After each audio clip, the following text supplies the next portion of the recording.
Hello, everyone, and welcome. I'm excited to kick off this presentation with you today. Our first slide is titled The Why of Dating, Understanding Your Intentions. In this session, we'll explore not just who you should date, but more importantly, why you're dating in the first place. Often, people focus on the who, but the why is truly foundational. It shapes when you decide to date, how you go about it, and what you ultimately expect from the experience. Over the next slides, we'll dive into this idea and help you gain clarity on your dating intentions. So, let's get started. Let's take a moment to consider how different people approach dating.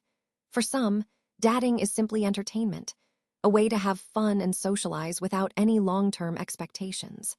Others see it as a way to seek validation, filling emotional gaps or looking for affirmation from others. And then there are those who are truly seeking a lifelong partner, aiming for a long-term commitment and a deep, lasting connection. What's often overlooked is that most people rarely pause to identify which category they actually fall into. They don't ask themselves the crucial question, why am I dating?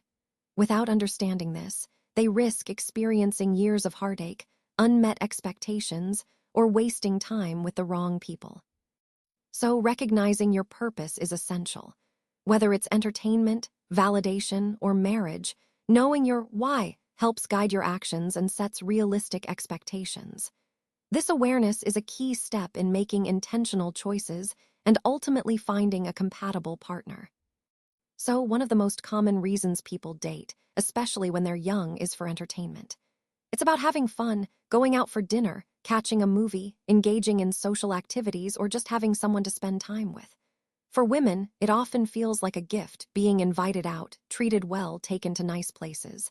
And for men, it can come with actual costs, planning, spending money, putting in effort. Now, there's nothing inherently wrong with that.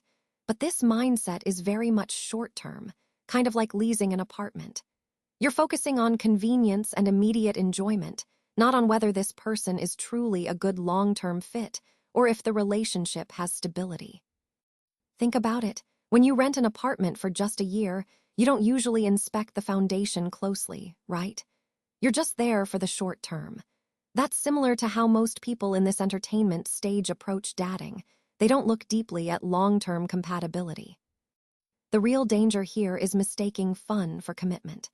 If you're only seeking entertainment but your partner is looking for marriage, that's a recipe for clashes and heartbreak. It's vital to recognize that short-term enjoyment shouldn't be mistaken for long-term relationship goals. Let's talk about validation, which is another strong motivator for dating. Many women, especially those who didn't receive enough positive reinforcement from their fathers or father figures, have a deep need to hear things like, "You're beautiful," "You're intelligent," or "You're valuable." These words can feel incredibly affirming and boost self-esteem. Validation is completely natural. It's something we all crave at some level. But the key point here is what happens when validation becomes the main reason for seeking a relationship. When that need for affirmation takes over, it can open the door to emotional vulnerability. Women who haven't heard those encouraging words from a paternal figure are often more likely to look for that sense of identity and worth from men. The danger is that they might mistake attention, compliments, or affection for genuine love, which can lead to unhealthy compromises. So, understanding this dynamic is important because it ties into the overall theme, building healthy, self-aware relationships. By recognizing what drives us and ensuring we're not seeking validation at the expense of true emotional connection. Now, let's talk about the crucial role that fathers and grandfathers play in shaping their daughters' mindset when it comes to dating. This is really a call to action for you. It's important to consistently affirm your daughters and granddaughters, to remind them of their worth. Tell them they are smart, creative, strong, and capable, because it's just as vital as telling them they're beautiful. Research and decades of counseling experience have shown that women who grow up hearing these positive affirmations from their fathers tend to be more resilient as adults. They're better equipped to handle challenges like marital betrayal, loss, or trauma. What this really highlights is the tremendous power fathers have. You influence whether your daughters view dating as a way to seek validation or as a pursuit for genuine love. So remember, Your words and actions shape their beliefs and their futures in profound ways. Now, let's talk about the third and most serious reason people date: to find a spouse. This is what I like to call the buying mindset, as opposed to a leasing mindset. When you buy a home, you don't just look at the price or the location. You inspect the foundation, the plumbing, the overall structure, the neighborhood, and whether it's a good long-term fit. Because you know it's a lifelong investment. The same logic applies to dating for marriage. It requires the same level of diligence. You need to ask tough questions, evaluate someone's character, observe their consistency over time, and make sure you're not confusing temporary charm with true, lifelong compatibility. This approach demands patience, self-awareness, and honesty about your own intentions.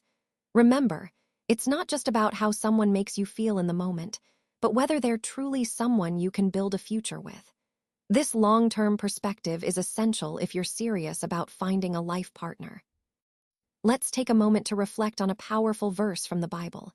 He who finds a wife finds what is good and obtains favor from the Lord, from Proverbs 18:22. This reminds us that marriage is a gift, a blessing from God, and something truly valuable. Now, it's important to understand that marriage isn't just entertainment or a way to seek validation. It's a sacred, lifelong covenant, something that should be approached with reverence and seriousness. When we shift our mindset to see dating through this lens, everything changes. The pace at which we move, the questions we ask, and the expectations we hold all become more intentional and meaningful. Instead of rushing or just looking for surface-level connection, we focus on building something that aligns with God's purpose for us. So, approaching dating with this sacred perspective really transforms how we engage in relationships and prepares us for the kind of marriage that honors God and blesses our lives. Sadly, many churches today tend to overlook this important conversation about dating. As a result, young men and women often find themselves without clear guidance on how to navigate relationships with wisdom and discernment. This lack of guidance can lead to unnecessary pain, heartbreak, and even broken families down the line. That's why guidance from older generations, parents, mentors, and church leaders, is so crucial. They have a responsibility to teach the younger generation not just about the what, but the why of dating. As Titus 2:3-5 emphasizes, older women are called to teach younger women how to live wisely and with discernment. This isn't just a helpful tip, it's an essential part of shaping healthy, godly relationships. Without this mentorship, younger people might start confusing entertainment with genuine commitment or validation with true love. When they don't have trusted voices guiding them, it's easy to get lost in those misconceptions. So, it's really about creating a supportive environment where wisdom is passed down, helping the next generation build relationships rooted in truth and integrity. When it comes to finding clarity and healing, resources like structured courses, group discussions, and mentorship programs can be incredibly helpful. These tools are designed to provide support, guidance, and a sense of accountability as you navigate this journey.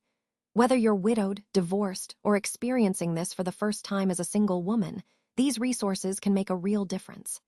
They create a safe space to share experiences, learn from others, and develop new perspectives. Ultimately, they help you gain clarity about your path forward, foster healing, and build confidence.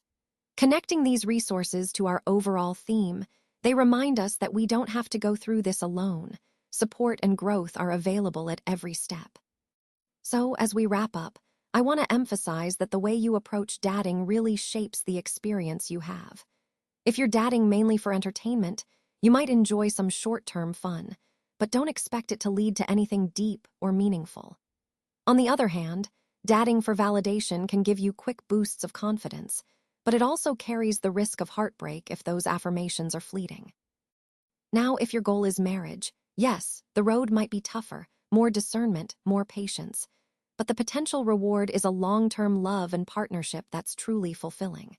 The most important takeaway here is honesty with yourself and with your partner. Asking the right questions early on is key. Don't assume your partner is buying into the relationship when they might just be leasing, meaning they're not fully committed or clear about their intentions. It's crucial to clarify what each of you wants, to align expectations, and to keep in mind that dating isn't just about satisfying immediate desires. It's about shaping your future, creating a legacy that reflects your values and dreams. So, be intentional, be honest, and remember, the choices you make today set the foundation for tomorrow.